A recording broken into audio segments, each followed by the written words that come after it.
আসসালামু আলাইকুম। সবাই কেমন আছেন? আশা করছি ভালো। আলহামদুলিল্লাহ আমরাও ভালো আছি। তো গত কয়টা ভিডিও আমি দিছি, আসলে আমাকে ভিডিওর মাধ্যমে কেউ কমেন্ট করছে আমাদের নিজেদের ফ্যামিলিরই রোগ। আমি চাইছিলাম না কখনো আমার পার্সোনাল লাইফ নিয়ে আমি মিডিয়া আসার জন্য। আমি যদি আমার পার্সোনাল ব্যাপার নিয়ে মিডিয়া আসতাম, আমি আরও অনেক আগে কিন্তু ভাইরাল হইতাম। কারণ আমার জীবনে এমন এমন কাহিনী হয়েছে যা ভাইরাল হওয়ার জন্য আমি মনে করি যথেষ্ট। কিন্তু আমি কোনোদিনও চাই না যে এই সমস্ত জিনিস নিয়ে আমার ভাইরাল হওয়ার জন্য। আর প্রত্যেকটা মেয়েদের জীবনে সুখ দুঃখ চড়াই উতরাই নিয়ে জীবন, কেউ বলতে পারবে না। হ্যাঁ, অনেক মেয়ে আছে আমি মনে করি যারা আল্লাহ সুখী, তাদেরকে আল্লাহ সুখী হয়েই পাঠাইছে। তাদের মনে করেন বিয়ের পরই তারা পরিপূর্ণ একটা সংসার পায়, তাদের স্বামী ভালো পায়। কিন্তু আমি দেখেন আমার অনেক অল্প বয়সে বিয়ে হয়। তো আমি সারাটা জীবন অনেক কষ্ট করে এই পর্যায়ে আসছি। আর আমি ব্লগ করি বলে কিন্তু দেখা যায় আমার ঘরে আমি কি রান্না করি, আমি কোথায় যাই, আমি কি করতেছি, সেগুলো আপনাদের কাছে তুলে ধরার চেষ্টা করি। তো এর মানে এ না যে আমি পার্সোনাল সব বিষয় আপনাদের সাথে শেয়ার করি, কিন্তু রান্না করি কোথাও সুখের যেই মুহূর্তগুলো সেগুলো আপনাদের সাথে আমি সবসময় শেয়ার করার চেষ্টা করি। তো আমি যদি আমার চ্যানেল যদি এরকম পার্সোনাল ব্যাপারে কথা বলতাম তাহলে কিন্তু অনেক আগে ভাইরাল হইতো। তো আমার নিজের ফ্যামিলির লোকরাই আমার ইউটিউবে এসে কমেন্ট করে। ইউটিউবে এসে কমেন্ট করার কোনো দরকার আছে? তোর যদি আমার উপরে কোনো ক্ষোভ থাকে, তুই আমার মেসেঞ্জার আছে, আমার ডাইরেক্ট নাম্বার আছে, সেটাতে কল দিয়ে বল। ইউটিউবে এসে কমেন্ট দেওয়ার দরকার কি? তুই যদি, আমি তো কারোর সাথে কথা বলতেছি না, আমি কারো পার্সোনাল লাইফ নিয়ে কথা বলতেছি না, আমি আমার লাইফটাই তুলে ধরার চেষ্টা করতেছি। তো এইখানে তো ওদের কেন জ্বলে আমি বুঝলাম না। আর আমি যদি পোলা মাংস রান্না করি, আমি যদি একটু ভালো, আসলে প্রত্যেকটা ফ্যামিলি, হয় সে নিচু স্থানের লোক, হয় সে উঁচু স্থানের লোক, হয় সে মধ্যম স্থানের লোক, সবাই কিন্তু ভালো মন্দ খায় না? তো আমি যদি একটু ভালো মন্দ রান্না করি তাহলে কি আমি বড়লোক হয়ে যাই? আমি বড়লোক হয়ে গেছি, আমার দাম বেড়ে গেছে, আমার অহংকার হয়ে গেছে। আমি পোলাও রান্না করি, আমি সব কিছু আপনাদের সাথে তুলে ধরার চেষ্টা করি, একমাত্র খালি পার্সোনাল লাইফ ছাড়া। তো আমি এমনি আমি যা করি প্রতিদিন আর কি, তো সেগুলোই আপনাদের সাথে তুলে ধরার চেষ্টা করি। তো আমি যদি একটু ভালো কিছু রান্না করি তাহলে আমি বড়লোক হয়ে যাই। আর তোরা যে রান্না করস, আমি একদিন বিরিয়ানি রান্না করলে, আজকে খাওয়ার চেষ্টা করি, ওরকমভাবেই রান্না করি। আর তোরা যে 2.5 কেজি 3 কেজি করে রান্না করিস, 3 দিন 4 দিন 5 দিন করে খাস, তোদেরটা ভিডিও করা হয় না, তোদের ব্লগ করস না, এই জন্য সবাই দেখে না। আর আমি ব্লগ করি, এর জন্য আমারটা নিয়ে আমি বড়লোক হয়ে যাই না? তো যাই হোক, আমারে তোরা উল্টা বলস, আল্লাহ আমারে হেদায়েত দান করুক। আমি মনে করি তোদেরকে আল্লাহ হেদায়েত দান করুক। আমি যদি খারাপ হইতাম তাহলে তো আমি তোদের সাথে কথা বলতাম, তোদেরই কথা নিয়ে আরেকজনের কাছে লাগালাগি করতাম, বিশেষ করে ইউটিউবে এসে বলতাম। ইউটিউবে এসে বলে আমার লাভ কী? ইউটিউবে কি পাবলিকরা আমার বিচার করবে? এটা কি হয় কখনো? আর প্রত্যেকটা মেয়ের জীবনেই চড়াই উতরাই আছে, বললাম না?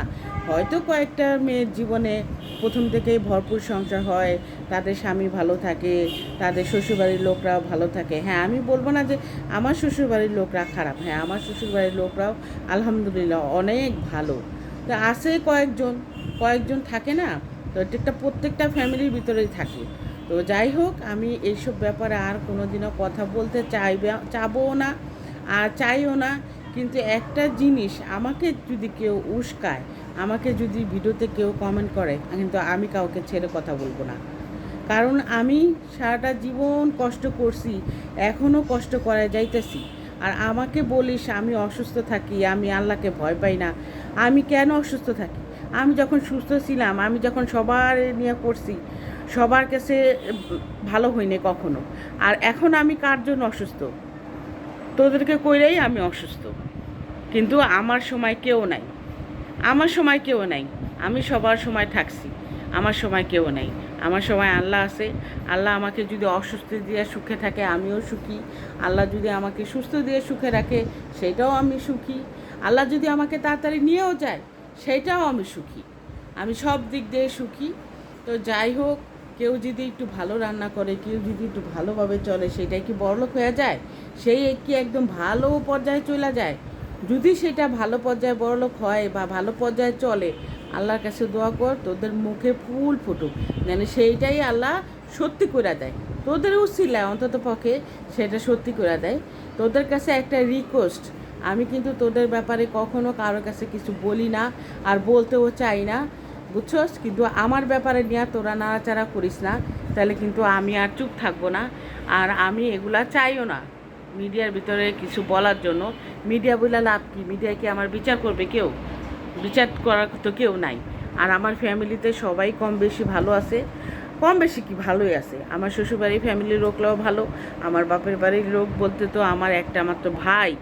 আমি সেদিন খালি আমার বলছি যে টাকার জন্য ভাই বোনের সাথে সম্পর্ক রাখে না, বোন ভাইয়ের সাথে সম্পর্ক রাখে না। কই, আমার ভাই তো ভিডিও দেখে, আমার ভাই তো আমারে বলে নেই যে এই লালা তুই কেন এটা বলছিস, আমি কি তোরে করি না?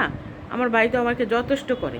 তবে সেটা আমার ভাই বলতে পারতো না যে আমি কি তোরে করি না, বা আমি কি তোর আদর করি না? তাহলে তুই এগুলো বলস কেন? তা আমার ননদসহ তো ভিডিও দেখে, আমার ননদসহ তো আমাদের কম বেশি সব সময় করে, তা আদর করে। তো ওনারাও তো বলতে পারতো, কই ওনারা তো বলে নাই। হ্যাঁ, তোদের এত জ্বলুনি কে? মানে ভালো লাগতেছে না? তো যাই হোক, এইসব ব্যাপারে আমি আর কোনো কথা বলতে চাই না। তো সবাই ভালো থাকেন, সুস্থ থাকেন, আমাদের জন্য দোয়া করবেন। আমি জানি পার্সোনাল লাইফ নিয়ে ইউটিউবে না আসি কখনো, আমি সব সময় এই দোয়াটাই আল্লাহর কাছে করছি। কারণ আমি অনেক ব্লগে দেখছি পার্সোনাল লাইফ নিয়ে ব্লগে ভাইরাল হয়েছে, তারা অনেক নিচু স্থান থেকে এখন অনেক উঁচু স্থানে চলে গেছে। আমার পরে যারা ব্লগ করছে, যেমন ধরেন আমি তো 2015 সালের থেকে করছি, যারা 2020 সাল থেকে করছে, 23 সাল থেকে করছে, তারা দেখি বাড়ি গাড়ি করে ভরে ফেলছে। কেন জানেন? ওদের পার্সোনাল লাইফে কি হইতেছে, কার 2টা বিয়ে হইতেছে, কার মানে কি বলবো এখন, সব তারা ব্লগে তুলে ধরার চেষ্টা করে। আর এই সমস্ত ব্লগ কিন্তু ভাইরালও হয়, আমি দেখছি। আমরা যদি ভালো কন্টেন্ট দেই, মনে করেন এই যে ঘুরতেছি, কোথাও যাইতেছি, ভালো সুন্দর মুহূর্তগুলো তুলে ধরার চেষ্টা করতেছি, কারো কিন্তু ভালো লাগে না। যেসব ভিডিওতে একটু আকর্ষণ থাকে, যেমন ধরেন পারিবারিক ঝগড়া থাকে, কারো বিবাহ হইতেছে, কারো বিবাহ ভাঙতেছে, এইসব ভিডিওতে মানুষের আগ্রহটা বেশি থাকে, বা কারো ঝগড়া হইতেছে, তো এইগুলা নিয়ে আগ্রহ ওদের বেশি থাকে। তো এই সমস্ত ভিডিও ভাইরাল হয়, সাবস্ক্রাইবও অনেক বাড়ে। তো আমি যদি চাইতাম এরকম করতে, আমার লাইফে কিন্তু অনেক হয়েছে, অনেক হয়েছে। যারা আমার ফ্যামিলি তারা অন্তত পক্ষে জানে, কই আমি তো কখনো দেই নাই। আমি যদি টাকার আশাই করতাম, তো এখন হয়তো আপনারা বলতে পারেন তাহলে এখন ভিডিও দেন কেন, এখন কি টাকার আশা করেন না? হ্যাঁ, আল্লাহ যদি চায় কখনো আমার চ্যানেল যদি আল্লাহ উঠায়, সাবস্ক্রাইব বাড়ায়, মনিটেশন চায়, আমি কষ্ট করতেছি। আমার ফ্যামিলি কেউ আমাকে সাপোর্ট করে না, আমার ফ্যামিলি কেউ একজনও আমার চ্যানেলে সাবস্ক্রাইব করে নেই, আমি দেখছি তো, কেউ করে নাই। সবাই মুখে মুখে বলে যে সাবস্ক্রাইব করছি, কেউ করে নেই। তো আমি চেষ্টা করি, আল্লাহ তো বলছে চেষ্টা করে যাও, দেওয়ার মালিক আমি। তো আমি আর চেষ্টা করি, দেখি আল্লাহ দেয় কি না। যদি আমি চেষ্টা করার পরে আমার হয়, তাহলে আমি কেন চাবো না? প্রত্যেকটা মেয়ে বা প্রত্যেকটা পুরুষরা যখন একটা জব করে বা একটা ব্যবসা করে, তারা মাস শেষে যখন একটা পায়, মানে টাকা পায়, তখন তারা খুশি হয় না? তা আমিও তো চাবো যে আমি এত কষ্ট করে আমার চ্যানেলটা উঠাইতেছি, কষ্ট করতেছি আমার চ্যানেলটা যেন উঠে। তো এটা তো চাওয়ার তো কোনো মানে দোষ না। তো যাই হোক, আমি চেষ্টা করে যাইতেছি, তারপরেও যদি না হয় সেটা তো আমি খুশি। আমি এই যে সুন্দর সুন্দর মুহূর্তগুলো আপনাদের সাথে ভিডিও করে রাখতেছি, এক সময় দেখা যাবে এগুলো আমার মেয়েরা যখন বড় হবে, তো ওরা এগুলা দেখবে যে আমাদের ফ্যামিলিতে কি হয়েছে, আমরা কোন বাসায় ছিলাম, আমরা কোথায় গেছিলাম, আমরা কি খাইছিলাম, আমার আম্মু আমাকে কি রান্না করে দিছিল, আমার মেয়েরা এগুলা দেখবে। তো এইটার জন্য আমি ভিডিওগুলা করি। যাই হোক, অনেক কথা বলে ফেললাম। আমি পার্সোনাল লাইফ নিয়ে কখনো মিডিয়া আসতে চাই না, আর চাবও না। তো যাই হোক, সবাই ভালো থাকেন, সুস্থ থাকেন। কথা বলতে বলতে অনেক কথা বলে ফেললাম, আজকের মতো বিদায় নিলাম। আল্লাহ হাফিজ।